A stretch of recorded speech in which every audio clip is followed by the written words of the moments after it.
Hello and welcome to this week's edition of the Golden Gloves Chat Show. We're going to talk about Golden Gloves' next big show, 26th of October at Empress Palace for the WBA Intercontinental title. Shavante Koopman versus Brandon Cook. It's a big show coming up. I'm going to talk to Stan about that. But firstly, I want to welcome this man. Thank you, man. South African International Boxing Hall of Fame, the only referee and judge ever inducted into the International Boxing Hall of Fame. You can see he's even got that fantastic cap on. Stan, thanks for being my special guest. It's been a while that we've spoken. Yeah. You're known as one of the best referees and judges of all time. So, I mean, it's absolutely amazing, fantastic. Let's go back in time. I mean, you were a little boykie from Brixton. That's correct. I remember when I was boxing in the Malvern days, Huguenot, which was in... Yes, that's right. I grew up in Brixton. We were so scared of Huguenot. Yeah. And Malvern wasn't a bad boxing club. Correct. So that was your area. Tell us your background, Stan Christodoulou. That's not right. I used to refer to the wrong side of the tracks because the Huguenot club was across the road from where I lived. And over the road, Pete Kraus became world champion eventually, lived there. WBA cruiserweight champion. And I played around in him getting a title shot as well. But it was a rough area, you can imagine. Brixton. Yeah. You know, you think about Brixton. Malvern was rough, but Brixton was even rougher. And you had Frederop and those areas where Freddie came from, remember? Yes. And I used to go to the gym and I boxed there for a while as an amateur, you know. Okay. And I learned one thing from the outset, you know, you've got to have a dedication and love for the sport, which from the beginning, I just had that passion for boxing, you know. And were you a good fighter yourself? I was. I had amateur fights. I know you had a few street fights. That's where I broke the knuckles. Over the years. Yeah, I hit the guy on the head. You're a better street fighter than a boxer. Absolutely. So as a result of that, I decided, I went with Willie to Wheel one night to a boxing event in Guatemala Civic Center Springs. And took me as a guest. Yes. And I enjoyed it so much. I said, it was unbelievable, really. Yes, it was with Willie experience for me, with Willie. Yeah.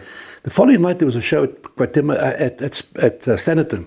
And Willie invited me again, picked me up. We traveled 100 miles to those years.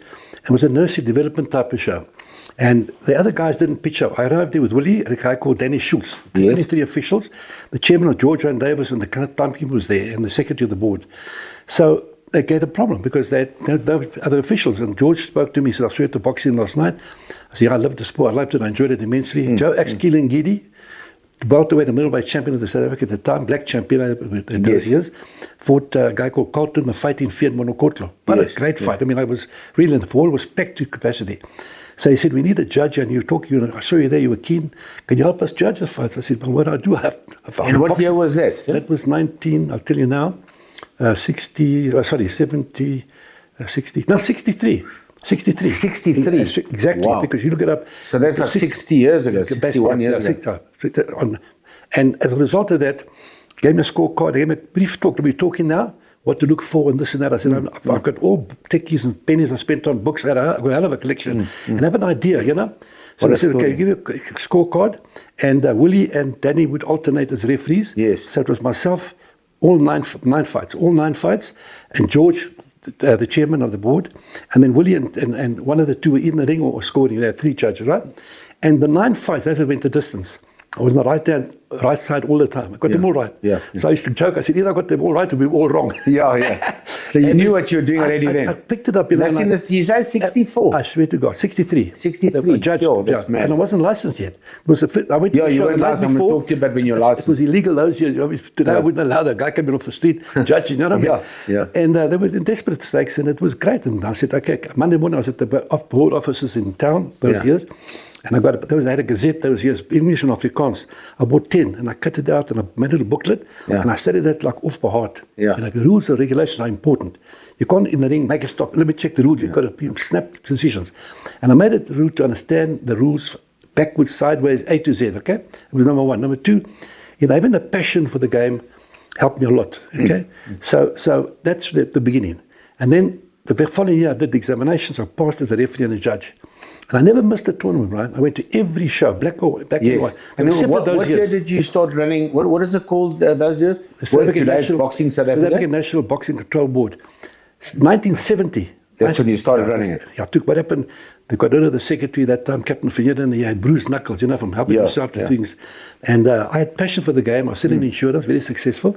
And I asked to come and help them with one of the meetings because the captain got sick. I went along and I took the details down, and they were so impressed the way I handled it because I have a passion. And everybody still speaks they today. engaged me. They said, you would like to get you to come and work for us. I said, well, on one basis, I said, I can't, but you're paying here. If I tell you I get paid, you laugh.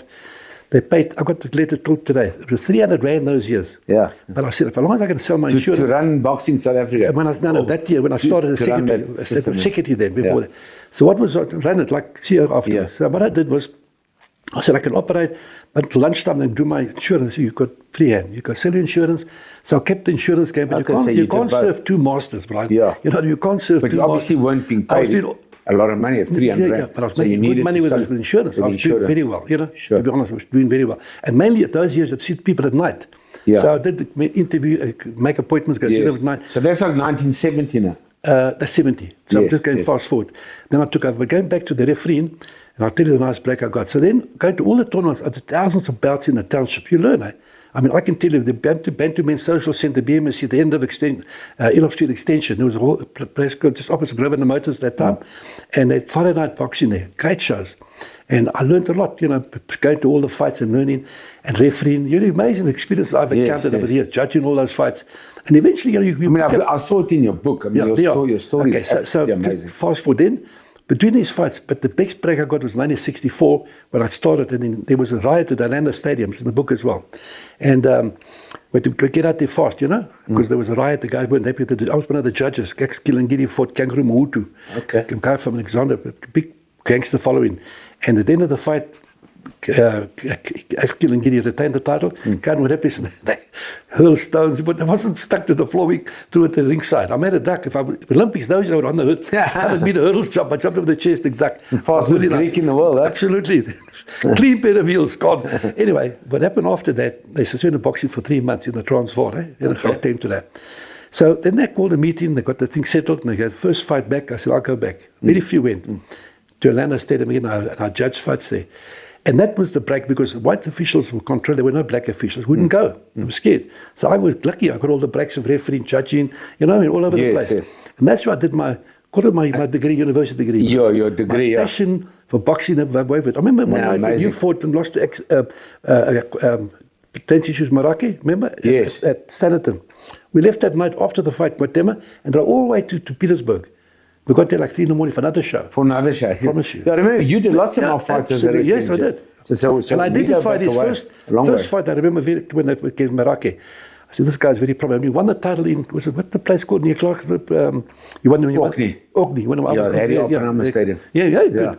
And 1983. So I even then, not trying to impress you at all and said, I said, this guy's going to be champion of the world one day. Thanks, I picked up, from that start, I was wrong.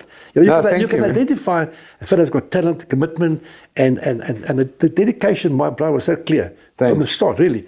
There are very few guys who train like a demon, you know what I mean? That's what it's all about. Yeah, no, it's hard work, what you put in, you get out of it. You have the integrity to be true to yourself, you know what I mean? So that's but back to you now. We're not talking about Brian Mitchell. So, 1973. Yeah, okay. I mean, Arnold Taylor, Romeo Nair. Till today, they still talk about that fight. That's probably the greatest fight ever in this country. Absolutely. And you refereed it? Correct. In the world, they regard that today. The Ring magazine over the years, 15 best, I'm going back a few years now, 10 years ago, best ever. Imagine, years have passed and other fights have taken place. Yeah. And I got the lucky break, you know what happened. We were supposed to have a neutral official. They didn't make it. Eventually, I got the call. The night day before, they said, Stan, we'd like you to be the referee. Because I wanted neutral, only neutral. And that gave me the break. Because what I did, my calls was correct. There was not a controversy, but everything I did was right and proper and just. You know what I mean? Yeah. Don Majeski, Don Majeski, he was ringside. And he did a big report for the Ring magazine. And after that fight, I didn't get another fight to referee, but I judged a few fights, world title. The next break came in 76. That was the guy the fight that made me in a way. Richie Cage, Victor Galendez. Yes, wow, what a fight. At the ringside, there was Dr. Cordova, the president, Abe Green. Was that at the Rand Stadium? Yes. Rand Stadium. And there was Abe Richie Green. Cage, Victor Galendez. What a fight, what a fighter. Yeah, I was about 16 years old. The calls I made were the best ever. You know what I mean? They talk about it today. So when you had that bloody chest. Have you still got that bloody chest? I've got it framed, Yeah. go to my son's house. Yeah, down the At your road. son's house. Wow, that was a great story. Because you know what happened after the fight? Was the story that you actually saved Victor Galendi's because he had a cut? Well, not really. You know, I didn't take, to be honest with you, I was just doing what I normally do. I didn't care. But he bled profusely. Wasn't it, No, let's call it illegal for the referee to allow the guy to wipe his eye on your shirt? He was too smart. You know, as I broke them, He was just doing that because he was used smart. my shirt as a towel. How do you put it away like that? You know what I mean? Yeah. So I didn't give it to him like that. Help you. I didn't help him, rub him down. So all these years later, Stan, you're not telling us that you actually saved him. No. I called you helped him because he was such a machine. In fact, yes, but 20 years later, I did a fight in Mexico, another great fight of the decade in the 80s. Yeah. Hugo Castro with Don Jabber Jackson. He looked at that fight, similar thing. He learned from and he used my shirt a few times, you know. Anyway, getting back to that fight. Abe Green was so impressed. He said to me, and the president, did you know what? He said he rated referees at the time. He said there were only 3 other referees that he thought were great. He gave me the names. But he said, you, to me, amongst those 3 at that time. Yes. And then as time went on, and again, I'm not trying to impress anybody. My record speaks for itself. No, we love your story. That's why there's a book. 250 world title fights in 6 continents.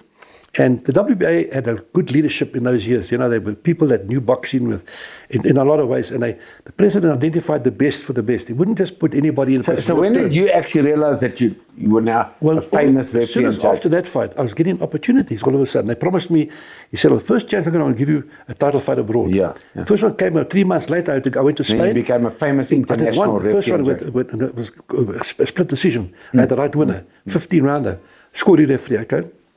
And immediately after that, the president said to me, can you go to Puerto Rico when the fight was the following week? I said, yes, I can. To make a couple of calls to get authority, because I'm looking for the boxing board. I have time, I can manage it. I flew from there, from Madrid. They flew those years directly to San Juan, Puerto Rico. Arrived there and I did a fight with Sammy Serrano when he took the title from Ben Whittleford from the Philippines. So 2 title fights, okay, in a matter of a week, basically. And then when I got back, I got other opportunities. Because when people start seeing a man that performs correctly, doesn't side with anybody, and I just can't, Brian. Much as I respect you like him, I'm judging you tomorrow. You were honest and tough, and you did your job properly. I call what I see. I've learned that that is the most important thing officials got to have: integrity and honesty, and call it what you see. Just focus on the fight and don't be influenced by the crowd. I've seen guys talk here. I mean, I sat once near you. Yeah, you called it when you were doing commentary, and I heard you, and I just kept quiet. I thought, you know, people can be influenced by listening to the commentary. Not that you were wrong. So what I've done, I always try to get away from the commentary boxing if I can, or judging. Yes. Because I've seen guys, believe me, good officials get influenced. Because if you lose concentration, and the guy says, yeah, well, Brian, he's ahead. He's got the fight. He's got it in the bag. Yes. It'll influence you. Crowd can influence officials. Yeah, and you shouldn't be biased, especially me as a commentator. For example, there was a study done in the UK on crowd influencing officials. They did a good study, and it proved that if the crowd can influence officials, they did a study with soccer, 54 foul situations, and they invited the officials between 2 groups of 6 and 6, but the crowd, the sound on and sound off. And amazing, that of all those, they agreed on half of them. The rest were controversial. So what do you do there, Stan, like as a judge, let's say? Do you block the crowd out? I sit there, just focus on the fight. The guy can sit behind you. They've done it. They're very smart. Yes. I've seen guys that trade or influence behind someone chirping in your ear. Yeah. No, shouting behind you. You got it, Brian. That's it. It's in the bag. You won the round. You know, no, that's what they do. Sure. Like some countries, the guys are smart. They try to influence the judges. You know, I just sat off. As a referee, I should put plugs. I'm like that. As a referee, did you like a boxer or a fighter or? No, I didn't. It had nothing to do with that. Obviously, the regulations. Sugar Ray Leonard used to steal the rounds with the last 30 seconds with brilliant speed. I was ringside when he fought Marvelous Marvin. Hagler. Yeah, and I was judging myself. Not officially, unofficially. Yes. And I liked Marvin very much. Yeah. He lost the title. I loved Marvin Hagler but he was smart. You know what he did? The last 30 seconds. Of every round. He puts up his hands. If you put up your hands, you walk this side. The judges are like, that guy won. In the back. Yeah. So very be clever. Careful. That's the whole point, you know. Yeah. Since I had the honor of doing the foreword for your book. I mean, The Life and Times of Stanley Christodoulou. I mean, wow. If somebody hasn't got the book now, where can they get it?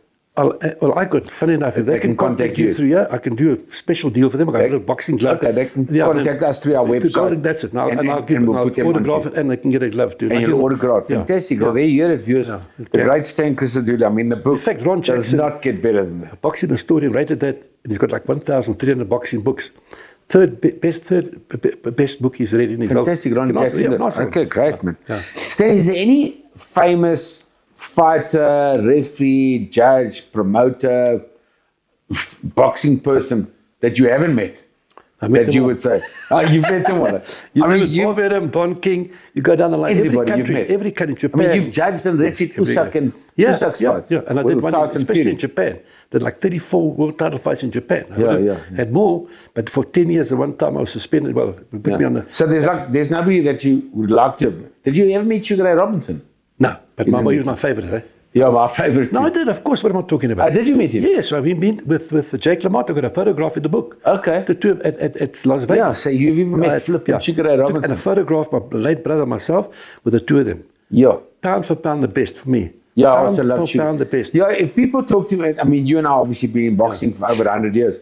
If people ask me as well, one name, best fighter ever, Sugar Ray Robinson. No doubt. You know, I love Sugar Ray Leonard as well. I've got his story. Robinson. It's called Pound for Pound. You must watch that. I mean, the man, he was moving back and he's unbelievable. I've never seen anything. Muhammad Ali and Floyd Mayweather and these guys, they think they're the greatest. But the real greatest is Sugar Ray Robinson. Yes, no doubt. Stan, okay, let's talk about that cap that you're wearing. Hall of Fame, Canastota, New York.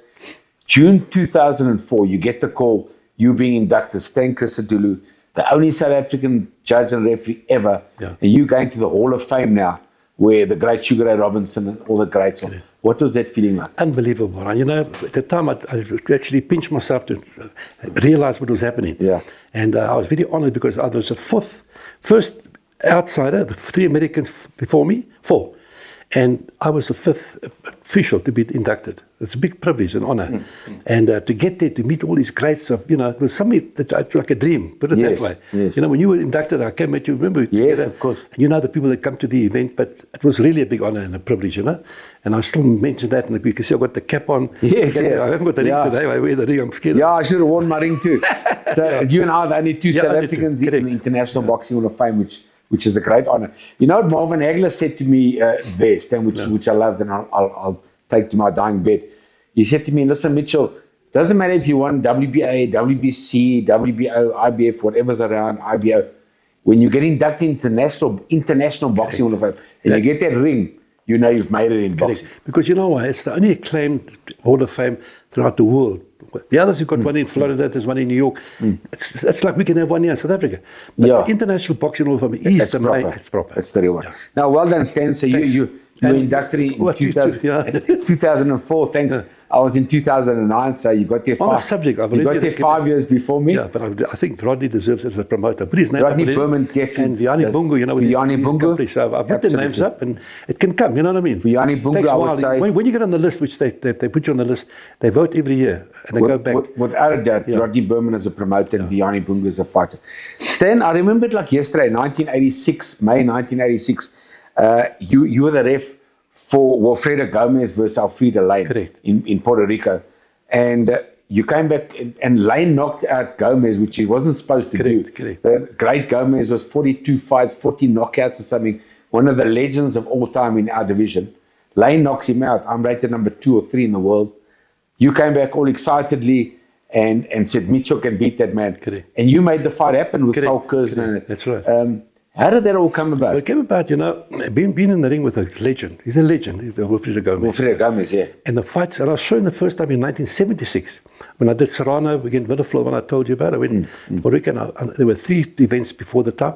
And I saw this fellow, I said, this guy is amazing. I mean, really he was. And then Gomez. Became, as I said, one of the greats of all time. When I got the call, I thought I was going to beat this fellow easily. Before the fight. And it wasn't that I only heard afterwards he had weight problems. He had to lose so much weight and he was undisciplined. You know, he left his whole workout, basically the way he used to normally work out, I'm told. And Lane, to be honest, I thought he didn't have the heart because one time I looked like he was going to quit, you know. And then he just kept going because this guy got weak and he knocked him out. And I remember there was a guy, another promoter came along, wanted to sign him on for the first defense. And I called the guy from Panama, I knew well. I said, do me a favor, don't talk to him, tell him, let me have a chat to the trainer. Before you sign, I'm going to go back to South Africa. We've got a guy called Brian Mitchell. I said, he's got 2 left feet. I joked. Yeah. Easy money for the guy, you know, because I wanted, I'll tell you the reason for that too. Yeah. I said, it'll be great if he gets an opportunity and he'll get good money, you know. Yeah. So the guy said, okay, and I took a tape. I remember you came to my house, I gave you a tape. I remember Yes, you came yes. to I lived in London then. Anyway, so I said, just give it a chance. And I got back and I phoned the head of the casino. So I said, you want to get a fight here? Guaranteed. Phone this guy, get it done. Yes. And he did it. I'll get his name in a minute. Yes. And well, Sal Kersner was the owner of Sun City, so he paid the money. Number one guy that I used to work with Russell McMillan. Yeah, but he reported to this guy. Anyway, he got a hold of him, and of course, Russell get that fight done. And I was so sure about myself that I'm not supposed to get emotional. Thanks. I sat there, I thought to the late Judge Eddie Stafford, I said, you know what, watch this. This guy's Brian's going to beat him. And when you beat him, I got, and I'm not showing emotional, I was jumping up they and actually down. had you on television banging the, Yes. which a referee and judge is not supposed to do. You know, I just knew that you could do it. And But thank you, and I'm indebted to you for life. There was a lot of pressure put on South Africa at the time too. And being an administrator, the executive director of the board, I realized we have a world champion that we're going to suspend us, which I did after that. It wonderfully it helped us a lot in our bid to keep into the WBA because we're a world champion. You know, we have something like 57 WBA world title fights South Africa's been involved in over those years. Okay. But maybe 60 now with Vic, you know. But that time it was very, very active and we got credible boxers. We didn't just put anybody up there. And that meant that when you won it, it gave us a lifeline in a way. We had a convention, we had to go there and fight our winner. I said, look, but we've got a world champion. It's thanks to this man sitting here. I said to them at the time, I said, you can't just suspend it. What about the boxers? When I said, well, until the potters are polished, you can't have any more fights in the country. Well, outside the country, yes. When you become the road warrior, remember. Yeah. And I said, rank the boxers. At least rank them. Because you know, it was actually great. I can prove it to you. I said, listen to them. I got it in writing. I said, what you're doing, you're prejudicing the black champions. You're supposed to help the country, help us fight apartheid, man, to the WBA. Yes. You know, because they should have allowed me to fight in exactly, man. But I mean, I suppose Vegas, it is what Don it is. King and those guys capitalized on this. Yes. Which Lewis, remember those fellas? Yeah. And they wanted to have us expelled. And I said, these guys are. It's all. But you know, I must give credit to the WBA, which you've been part of for like 60 years. Yeah. They allowed me to keep the title, which was amazing. So at least I could stay champion. And I couldn't fight in the country, but I could stay champion. They sanctioned the bouts, you know. But at least I could stay champion, so that was great. That's right. So I would go and defend, and people would see it in South Africa on TV, and I'd come home as the champion. Stan, let's talk about the current South African fighters. Yeah. Very important to us now with Golden Gloves. You've got a guy called Shavante Koopman. I mean, 14-0, 9 KOs. I don't think he's lost a round, actually, never mind a fight. And he's fighting Brandon Cook from Canada. Tough fight for him, Tough fight for him, 26-2 with 18 KOs. And that's coming up on the 26th of October. Yes. They fight for the WBA Intercontinental title, one of your WBA titles in the junior middleweight division. How do you see Shavante Koopman? You know, like you said, he's undefeated. I think he's got the potential to become a champion of the world. He has. Yes. And he needs the opportunity. That's what he needs. And number one in Africa and South Africa. This is a right fight. He wins here in the rankings, he'll just shoot up and he'll probably be in the top 3. You know what I mean? Top 4, and then go for the world title. I really believe he should. Because you take Manajika, for example. He won the Pan-African title. He was in the same card the other night. And to be honest with you, if you had asked me before I saw him now, those years I would have said to fight the current champion that I just did last month on July the 7th, I was in Japan, Tokyo, and they had a unification fight between Martinez. Kazuka and Fernando Martinez. And I was a judge, and I watched this fight very closely. And I was judging. And the Argentina beat him, but a good fight, very, very active, very, very, those divisions are the most exciting. They give and take. From the bell rings, they go into each other. Yeah. And one worked below, the other worked on top, but it was great for 12 rounds. Then when I sat on Friday night at Empress, and I saw Manajika, I said, this is a different fighter. Yeah, and just so the viewers know, Stan, so I was with you Friday at the weigh-in for the big fight, and I was going to do this interview with you, and I thought, you know what, let you rather see the fight. It was Friday night with Ricardo Manajika. He's a much improved fighter. I wanted you to see how good he's actually become, and I was hoping, obviously, that he's going to look great. But it was a good call because and he did look great, and that's why we're doing the interview. Superb, Brian. I'm complimenting because I wouldn't be able to comment. So if he had to fight if Martinez in the next year or so, if you asked me before the fight, I would have said to you, maybe, because I hadn't seen him. Yes. But now that I saw him first hand, he's also so improved now with many He never lost a round. The first 3 rounds, but from the third round, he was starting to take over and beat him, but easily. But he won all the rounds. Yeah, thanks. And impressively, he was in good shape. And funny enough, his last good variety, his left hand and the right. This guy's got everything going for him. He did everything right. His last 6 fights, he's won on shutouts. But if he fights like this and against the current champion, be a tough fight. But I think styles make fights, and I think he's Martinez is a puncher, so he's rolling the dice a bit. But you've also got to go He for takes a broke good at some crack too. stage. You- He takes a good Yes, crack, yeah. Ricardo Malajica. He's taller than Martin is.